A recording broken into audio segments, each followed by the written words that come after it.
ఈరోజు మనం రెండు అద్భుతమైన పురాణ ప్రపంచాల మధ్య ఒక వంతెన కట్టబోతున్నాం.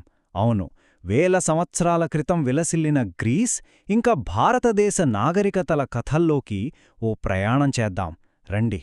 అసలు వాళ్ల పురాణాలు మనకేం చెప్తున్నాయో చూద్దామా? ఆలోచించండి, ఒకదానికొకటి వేల కిలోమీటర్ల దూరంలో ఉన్నాయి ఈ రెండు పురాతన సంస్కృతులు. మరి వీళ్ల మధ్య నిజంగా ఏదైనా సంబంధం ఉండే అవకాశముందా, లేకపోతే ఇదంతా కేవలం ఒక యాదృచ్ఛికమా? పదండి, ఈ ప్రశ్నకు సమాధానం వెతుకుదాం. సమాధానం తెలిస్తే చాలా ఆశ్చర్యపోతారు. ఎందుకంటే ఈ రెండు పురాణాల మధ్య ఉన్నవి కేవలం పైపైన కనిపించే పోలికలు కాదండోయ్, చాలా లోతైన, మనల్ని ఆలోచింపజేసే సంబంధాలున్నాయి. మరి ఆ సంబంధాలు ఎంత బలంగా ఉన్నాయో ఇప్పుడే చూద్దాం.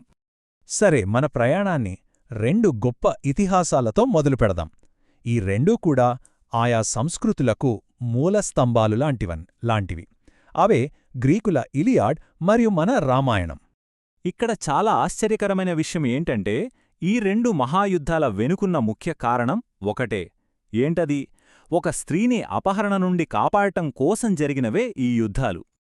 చూడండి, ఒక కథలో ట్రాయ్ యువరాజు ప్యారిస్ స్పార్టారాణి అయిన హెలెన్ను ఎత్తుకుపోతాడు. ఇక మరో కథలో లంకాధిపతి రావణుడు అయోధ్య యువరాణి సీతను అపహరిస్తాడు. చూసారా, ఈ ఇద్దరు శక్తివంతమైన మహిళల చుట్టూనే ఈ రెండు గొప్ప ఇతిహాసాలు అల్లుకుపోయాయి. ఇక్కడతో పోలికలైపోలేదు. ఇంకా ఆశ్చర్యకరమైన విషయమేంటంటే, ఈ ఇతిహాసాల ముగింపు కూడా దాదాపు ఒకేలా ఉంటుంది.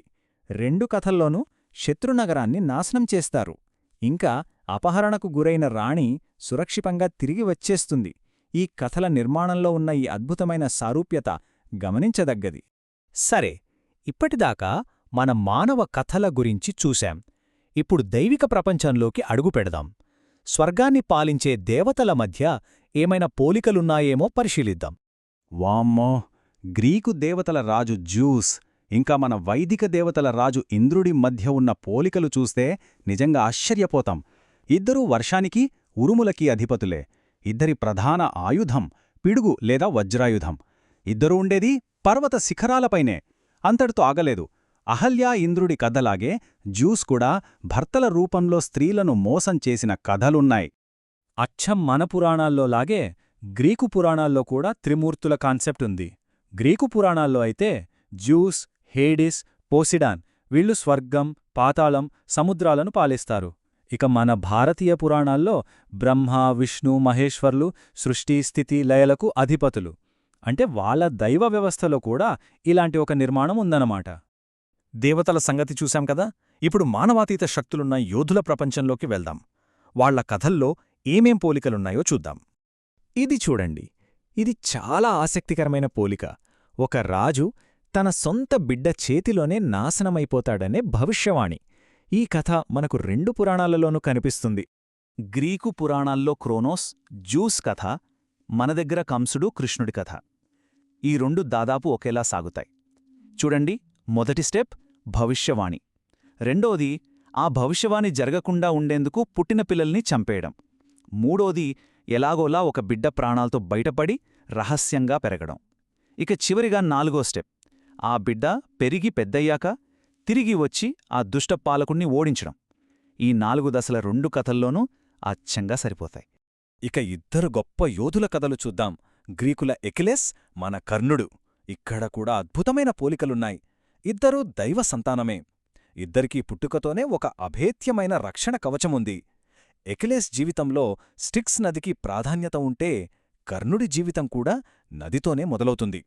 ఇద్దరు కూడా వాళ్ల కాలంలో సాటిలేని మేటి యోధులుగా పేరు తెచ్చుకున్నారు.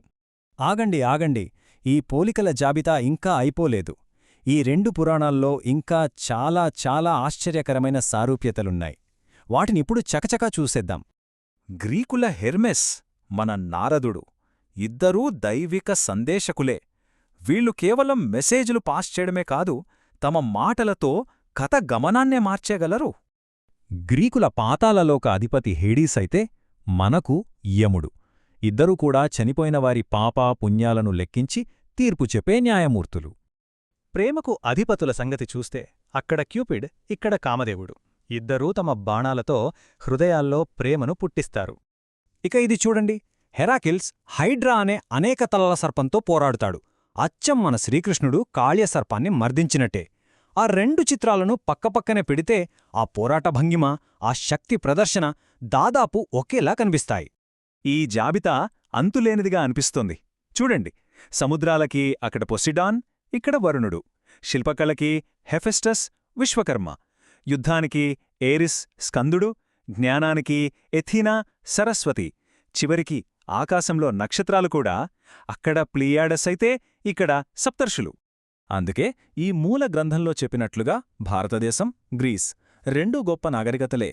కాని లోతుగా చూసినప్పుడు పాత్రల పరంగా, కథల పరంగా ఇలాంటి అద్భుతమైన పోలికలు ఎన్నో ఉన్నాయి. అంటే ఈ సారూప్యతలు బహుశా యాదృచ్ఛికం కాకపోవచ్చేమో. ఇవి ఏదో ఒక లోతైన చారిత్రక సంబంధాన్ని సూచిస్తున్నట్టనిపిస్తోంది. మరి ఈ అద్భుతమైన పోలికల వెనుక ఉన్న రహస్యమేమై ఉంటుంది? ఇదంతా కేవలం ఒక యాదృచ్ఛికమా? లేదా ఒకప్పుడు ఈ రెండు నాగరికతల మధ్య నిజంగానే ఏదైనా సంబంధముండేదా? అదీ కాకపోతే ప్రపంచంలో మనుషులు ఎక్కడున్నా వాళ్ళు సృష్టించే కథలన్నీ ఒకేలా ఉంటాయా? దీనికి సమాధానం ఆలోచించాల్సిన విషయమే.